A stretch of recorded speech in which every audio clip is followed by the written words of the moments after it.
During the last couple of weeks, people in our area have been severely affected by the flooding caused by heavy rainfall and Hurricane Irene. Families throughout Little Falls, Totowa, and Woodland Park had to deal with all the damage and are still recovering from the massive storms.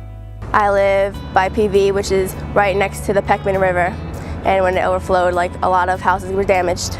It normally never reaches my house, and this year with the hurricane on top of the cresting, it made it so much worse, and it crested about 11 feet more than it normally does. I normally don't get affected by the flood, but since Hurricane Irene kind of got messed up this year. The water came up to my front steps and in my backyard, and my basement had 4 feet in it. We had major flooding on my street, not as severe as the rest of the neighborhood, but it was about 3 feet in the road. Luckily, my water didn't get in my house, but all my surrounding neighbors had water in the basement. It was a hassle getting the water out of the basement because I had to use a wet dry vac, and it was really annoying because I had to go back and forth outside from to inside to dumping water, and it was disgusting. We had to do a lot of work in the basement and throw out everything and clean up down there and get all of the water out. I was forced to evacuate my house to go to my aunt's house with the rest of my family. We didn't think it was going to be as bad as it was. We didn't have to evacuate anyway. It wasn't like the water came up over the first floor or anything, so it was fine.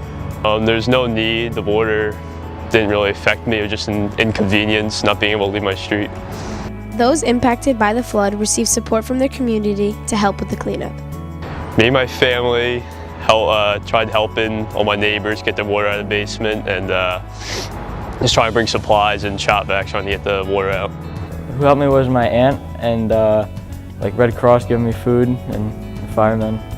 My parents helped me throughout most of the time, and a couple of my friends came over to help out with the getting stuff out of the basement process. A lot of neighbors came and helped, and the fire department came and helped too. We just stuck together and helped each other out. It was a disaster. Many people lost a lot of their personal property, and a lot of damage was caused. The worst happened, so I just gotta move on. As you can see, these substantial rainstorms caused flooding and created a lot of problems for people who were affected. Luckily, everyone was able to depend on their families, friends, and the local fire department to help them through the rough time.